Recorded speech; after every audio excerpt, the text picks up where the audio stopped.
Senator Nikki Torres. 72% of her district voted for her. Latinos, she is a Latino. But there were some college students at ACLU in California that didn't like that. So they sued. There are two voting rights acts, ladies and gentlemen. One is the federal version and one is the state version.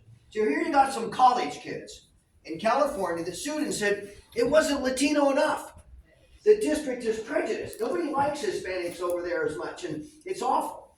So they sued, and they got a judge to say they're right. So they redrew these maps. Now, these maps are usually birthed every 10 years as a result of the census work we come by. And there's one person in this room that has probably been kicked out of his district more than anybody, and that is Representative Ed Orcas, had to move. So they redrew these lines, and here's what we tried to do to stop this, both legally and legislative-wise. We begged and said, well, why don't you bring in the redistricting commission? That's what they're for. 2 Republicans, 2 Democrats, and then a 5th person that's kind of maybe the deciding vote if you need to do on the agreeance of the maps. Actually, they're not a deciding vote. Well, you still have to get 3 out of the 4. Yeah, you have to get 3 to 4. And what happened last time is they ran the last map past midnight and they were tardy.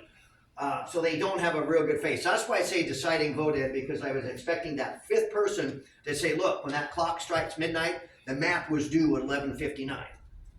So now we have gerrymandering. You'll hear that term. Now you have a right in your face, just happened example of how the greed of the Democrats went wild. And it's so ironic. I have the pleasure of serving with Nikki Torres. She is a very delightful senator, and she loves her community, and yet she only gets to live in her house for 2 more years, and then she's collectively kicked out of her region. It's very disappointing because usually the cause and effect of redistricting, it's not that the 15th district got relined and these maps got moved to hopefully capture more of the people that they say that weren't being represented. That when you move one line, you end up moving another. So now here's my other senator friend, Curtis King, and other nearby districts that were affected. You move these lines.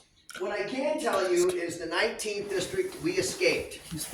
We didn't move one line like on the Etch-a-Sketch game, you know, and so everything will remain the same in the 19th district. Unfortunately, there's not many more options left. But how ironic is, like I say, you just weren't Latino enough. I know Senator Nikki Torres. I know her husband. I know her kids. Just wonderful, wonderful. And she is fully represented. It's just ironic it wasn't good enough. So I want you to know during the voting rights, we do get bills coming through state government and elections that attempt to play around with the state's Voting Rights Act. I always try to amend it. I always try to kill it. Because again, it's getting to the point where political games are just played. And again, now you know right there, this is gerrymandering, and it just happened in our state. It's ugly, it's awful. Back to other things, this was the Learn Initiative, and Representative Jim Walsh is a hero. You know, there's Let's Go Washington, of course, another group. And I always tell Let's Go Washington group, no, let's keep going, because they did a wonderful thing. We had 6 initiatives, as you heard, 3, you got to report 3 had passed, and the other 3 are headed to a November ballot near you. I'd like to caution all of you, the lie fest begins.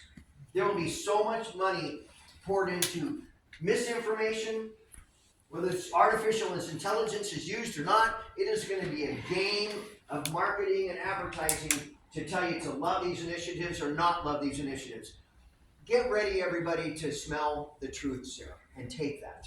Look between the lines, and you'll see a lot of things. This is strictly up to you to decide, and that's what Article 2, Section 1 of the Constitution was named. Now, Article 2, Section 1 reserves the right of people in Washington State to use the initiative process. There's very few states, really 21 states even have the right of an initiative. It's very important. It's the ultimate grassroots for people. You get an initiative, get it introduced like a bill, supposedly to somewhat the front of the line, and there's 3 ways we can handle it. Obviously, we passed, one of the ways was to pass them, and we could do others, but ultimately the other 3 are out there. I probably already talked a lot, Madam Chair. How about questions if they want? Yes, sir. Jeff, I heard something through the rumor mill probably that, good. they're